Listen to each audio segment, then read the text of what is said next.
What is up, my friends? Welcome back to another video, and today we are taking a look at Spitfire's Abbey Road 2, the iconic strings.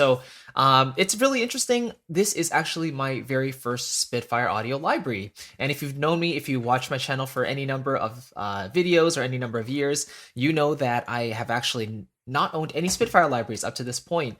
I've used orchestral tools, I've used Cinesamples, I've used Cinematic Studios, I've used a whole bunch of developers, but I've just never used Spitfire simply because I was already covered with what I had, and by the time I heard of Spitfire, I had already purchased my workhorse libraries. And so when I published my first impressions of the Spitfire Abbey Road 2 library, on the same day, actually, Spitfire reached out to me and offered me a copy to take a look at for you guys to do a review of. So I have no idea if those two things are correlated. I'll just chalk it up to coincidence. But big thank you to Spitfire for sending me a copy for a review. And we're going to be taking a look at the general workflow, take a look at how the library looks, how it operates, and then we'll play through the different patches. And then at the very end, you can let me know your thoughts on it, what you think, and I'll share with you my impressions as well. And then we'll be good to go. And by the way, if you don't have my sample library buyer's guide yet, I want to give that to you absolutely free. I really recently updated it to include some new libraries, but basically it categorizes all my personal preferred libraries that I use on a regular basis by orchestral sections, so like strings, woodwinds, brass, and percussion, plus a few other ones like piano libraries, jazz libraries, ethnic libraries, all that good stuff streamlined into one digestible PDF, and it's totally free. So if you click the link below, it'll take you straight there where you can check it out, and hopefully it'll help you on your next library purchase, or if you're just interested in the stuff that I'm using currently. I want to give that to you totally free as my thank you for checking out this video today. So anyway, let's take a quick look at the actual page itself. So this was recorded at Abbey Road Studios. Again, a very big innovation that, the collaboration between Spitfire and Abbey Road, which is awesome. And they basically have two versions that they sell. So they have the Core Edition and the Professional. I've actually opted for the Core Edition for my purposes, simply for two reasons. Number one, I actually think the default mixes in the Core version, the Mix 1 and the Vintage mic position, are plenty enough to get started. And also, if you're purchasing a library, you want to make sure you have enough space for it on your external hard drives, So on my hard drive, I have a couple hundred gigabytes of storage left. And so I wanted to make sure that I didn't get the Pro version, which is almost 300 gigabytes in size for this one library. Whereas the Core version, I believe, is like 90 gigabytes. So it was a lot easier to swallow to just download this one and already get a great sound out of the box. And that's all I wanted. Plus, I'm just not a very big tweaker when it comes to microphone positions. So the Core version made a lot more sense to me. Okay, and if you want to, you can definitely go on Spitfire's website and read more about it. But let's hop on into Logic and let's go through. So basically, they ship with these different patches. They have the Ensemble. I've pulled up both the Mix 1 and the Vintage Mix. So here you can see in this patch, I pulled in the Mix 1, and in the second one, I've pulled up the Vintage one, okay? And then I've basically loaded individual tracks, and I loaded the Spitfire plugin on each single one. I'm not sure how you actually load up multiple tracks within your DAW and then do multiple outputs, within the Spitfire plugin itself, and then load each instrument on. I'm not sure if you can do that. You probably could, but if you know, please let me know, and I can maybe incorporate that into my workflow. But anyway, here we go. So I have all the different sections here, the different instruments. And by the way, this is a solo library in case you're unaware. So you're going to be hearing a lot of, exposed solo lines, essentially. Okay, here we go. So Ensemble One, let's start with the shorts with the spiccato. I'm going to stop talking and let's play through these. Here we go.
All right. Now, something I really like about this ensemble patch in general, or basically what we're hearing so far, is just the fact that the sound quality is so crisp and so clean. And that's what I'm saying. Like the core library only comes with these two mic positions, the mix one and the vintage one, but they have slightly different signatures that serve so many purposes. And the I think the beauty of this library really lies in the detail and just the amount of grit and body that you hear in the samples. You know, a lot of libraries sound kind of wishy-washy and they just don't really have the full sound of the string samples themselves, but this one definitely captures them at their absolute finest, which I really really like. It's always harder to tell when it's from a YouTube video or a SoundCloud demo because the sound quality has been slightly compressed or distorted or whatever. But when you actually have the library yourself and you play around with it, you get a sense of really the full beauty of the sound that's been captured here. So one other thing that's cool with the ensemble patches is that when you take a look at this chord arranger, or this section here, basically you can take a look at the range of basically each instrument. So from for the violins one, for example, from the G2 to the C#3, this is essentially showing that the violin one starts to come in here at a very low volume. And so when it gets up to the C#3, that's when it hits the full volume. If you want it to if you want it to remain relatively quiet until C4, for example, then the violin one will basically start really, really quiet at G2, and then as you play up higher and higher, it will start to increase the volume, and until you get to C4, it's going to be pretty quiet. But from C4 to C#6, you get the full volume of the recorded violin. So it's pretty interesting how they do that. Really, really effective for sketching if that's what you want to do. You can really get some really interesting sketches here from just these ensemble patches themselves because they do sound really, really good. So let's kind of move on to the individual instruments now. So we have the violin one, and here now we start to have the legato, right? So let's play around with that a little bit. Let's start with the performance legato, actually.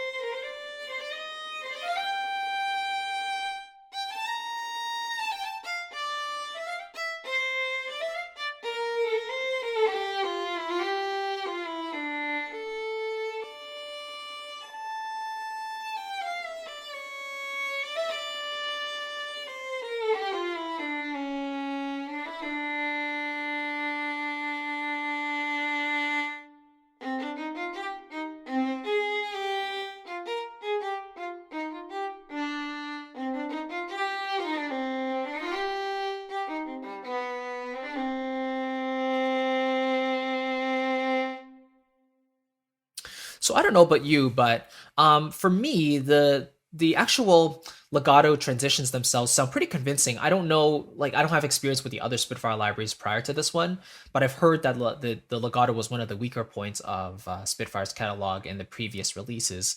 But for this one, it seems relatively smooth. The only thing is that it's a little bit sluggish under my fingers, so it's not completely snappy in terms of the response of the legato in comparison to my playing speed, you know? So there's a very, very slight delay, which is normal for a lot of libraries, but some of them have a very advanced legato system where it feels like the the instrument is really just nailing every single thing you're playing within a millisecond. You know, it feels really, really snappy. This one feels like there's a slight bit of delay. And also, when you play some of the shorter notes, I think they bring in some of the staccato samples or some of the short samples, but they're not as biting as I think if you would, use a key switch to play a dedicated short sample, right? So, for example, if you're playing a solo line with a pretty fast tempo and you need some shorter notes, then you probably want a key switch using one of these other articulations, the spiccatissimo, the spiccato staccato, right? Instead of just using the short, just playing short on the performance legato. But I believe the performance legato is supposed to be more of an all-encompassing, just, you know, you're just supposed to have fun with it, you know? You're just supposed to perform and it's supposed to sound great. But yeah, that's the first impressions there. So let's kind of hear some of these other articulations here.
All right. So that's an overview of all the different instruments and the different articulations. I didn't go through every single articulation, but you get a sense of the tone, the body, and just the way it's all balanced.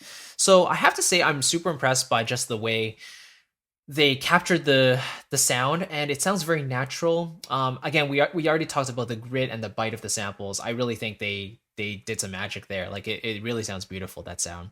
I can safely say right now the only sample solo string library I'm using is Cinematic Studio Solo Strings. So this is like a perfect complement because the one thing I don't enjoy too much in CSSS is the short notes. They do sound really nice, but at the same time, the legatos are really the feature there, and they have a much more romantic and passionate sound. Whereas in this library, I feel like the shorts are the main highlight, and I really enjoy just playing them, and because they really sound so lively and so beautiful. And the performance legatos, the transitions are pretty nice. I think they work really well, but just for my general purposes, I think I would personally still stick with CSSS just for at least the style of music that I write. And it feels a little bit more responsive to me as well, a little bit cleaner in the legato as well. So, really great complementary libraries here. So if someone was to ask me, what solo library would you recommend for like solo playing that's in a more romantic style, then I would definitely say CSSS. But for shorts and just biting articulations, I would definitely say this one for sure. So another thing I think is pretty cool is just the fact you have these two measured tremolos recorded at different tempos, and the tremolo that are measured, they will basically speed up and slow down with your DAW tempo. So right now I'm at 125, so they're basically playing at 125 BPM, but you can always speed it up and slow it down accordingly if you want to, which is really nice. So yeah, my favorite articulations are probably the flautandos, the spiccatossimos, the pizzicatos are also really beautiful. And yeah, I think those are the main standouts for me. So yeah, that's basically it. Let me know what your impressions are of this library. Do you think you would use it personally for your style of music? Do you think you would basically use it, take advantage of the shorts, like the biting nature of the samples and just the clarity in the sound? Would you say it's kind of like that sound that appeals to you, or do you think maybe you're already covered with what you have, or maybe you wouldn't write solo string music, so this is not really a library you would use? Let me know either way in the comments below. I would love to hear your thoughts on it. And again, big thanks to Spitfire for sending me a copy. Really appreciate it. And again, I can definitely see myself using this for those biting shorts and really just that exposed string sound when I really need like a solo signature. This is definitely one I think I'll turn to for sure. And again, if you don't have my sample library buyer's guide yet, I definitely want to give that to you. It's totally free, and it goes over all the libraries that I personally use on a regular basis. So that includes strings, woodwinds, brass, and percussion, piano libraries, some jazz libraries, and ethnic libraries. So a whole bunch of stuff categorized into one digestible, easy to read PDF. Totally free, so just click the link below to check it out, and it'll take you straight there where you can download it right away. Thank you so very much. I really do appreciate it, and I'll catch you in the next video. Take care, my friend. Bye-bye.